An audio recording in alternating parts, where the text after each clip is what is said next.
Hey, estate planning attorney Paul Rabalais here, and in this video we're going to talk about the different ways you can leave the inheritance to your children in a way that they're all treated equally. Alright, so as you might imagine, I've had a lot of conversations with parents over the years about how they will leave their estate to their children, particularly when they're a little bit concerned maybe about one of the children. Some people will come into the office, let's say they have 3 children, and they'll say, Paul, I really want to talk about this one child. Our other 2 children, they can handle money, they're fine. When they get it, they'll be responsible with it. At least I hope they will. But this 3rd child that we have, I need to talk about that because that child just is not very good with money. So we start having conversations about what they can do for the inheritance of that one particular child who's not very good at handling money. But oftentimes at the end of that conversation, they say, you know what, Paul, this just doesn't feel right. I need to treat all 3 children the same. Not only do I want them to receive an equal portion of my or our estate, but I want them all to receive it the same way. I'm not comfortable treating one child differently than the other 2 from a how they will receive their inheritance standpoint. So what I want to tell you is 3 ways you can treat all of your children the same way, and then allow you to pick kind of which one seems right for you, particularly when you're struggling with the fact that one of those children you just don't feel real good about dumping a bunch of money in their lap. Could be drug problems, could be just financial irresponsibility problems, could be divorce over and over problems, who knows. So here's the 3 ways you can treat all of your children equally, but particularly when you have one child who you're nervous about. Number 1 is, I'm going to call it restrict all of the children. This might be appropriate if you have young children that are minors or even young adults. Let's say you have 3 children, they're 17, 19, and 21, and you tell me, Paul, my 17-year-old and my 21-year-old, boy, when I pass away, they can have it there.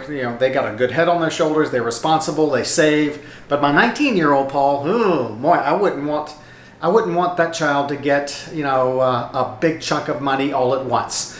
So one option is to treat them all the same, restrict all of them. You might set up your estate planning documents and say, when I pass away, the inheritance for all of my children will go into a trust. Maybe you'll name a third party or a corporate trust company to be the trustee of that trust. And because they're now 17, 19, and 21, you might say, I want them to receive their inheritance when they're 40. Again, you have that 19-year-old in mind who can't handle money. Now, one way to really solve the problem, but treat them all the same on paper, is you name a trustee and you say they get it when they're 40, or it might be 50, or it might be 55, or it might be a third at 25, a third at 35, a third at 45, whatever restrictions you put on them or whatever ages you put on them. You might also, to kind of solve your problem, is say the trustee shall have the discretion. It's not really worded this way, but you word it in the documents so that trustee that you name, who will be the trustee over all 3 children's inheritance, they will have the discretion to give the inheritance of each child kind of at the trustee's sole discretion. So on paper, they're all treated the same. They get it when they're 45. Trustee has discretion to give it to them early. So on paper, they're all treated the same. And if you have a really good trustee, you have a conversation with that trustee and say, hey, look, you can exercise your discretion and give my 2 responsible ones, give it to them early. But look, I want you to really be cautious with my middle child because my middle child can't handle money. So be careful about exercising your discretion to give them money early.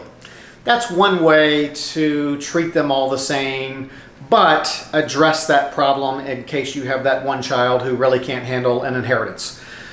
The second way you can do it, which some people use this option, is just go through the exercise of the fact that you have to restrict them from receiving their inheritance. You have to put somebody else in charge of it. And at the end of the day, you just say, you know what, it's not worth it, let them have it. So you don't restrict any of the children. You just say when I pass away, they can have it. And that's because, again, you have this strong desire to treat all three children exactly the same, not only in amount, but in how they get it.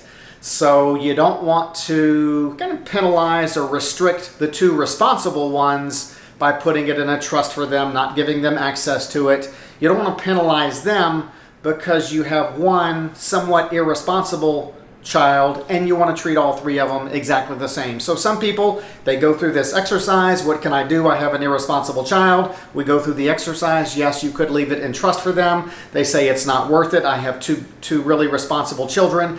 I insist on treating them all the same. Let them all have it. So that's the second option. And that might work well if you have children who are, in their 40s or 50s, and so, you treat them all the same. Then the third option is kind of in between. It's where you say that when you pass away, each child's share will go into a trust for them. And maybe you let each child be the trustee of their own trust.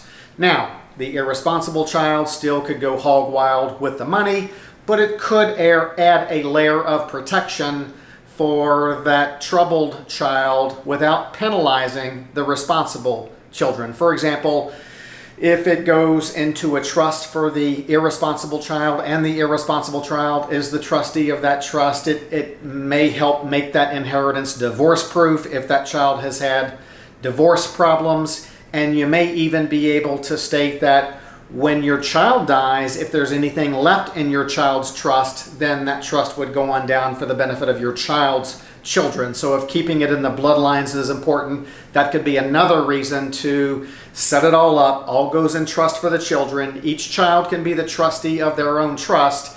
Not the greatest protection for the irresponsible child, but it could be an extra layer of protection over just dumping it in their lap. So there you have it, and you kind of insist on treating them all the same. You've got some different options. I hope this helps. Make sure you like and subscribe. We'll see you next time.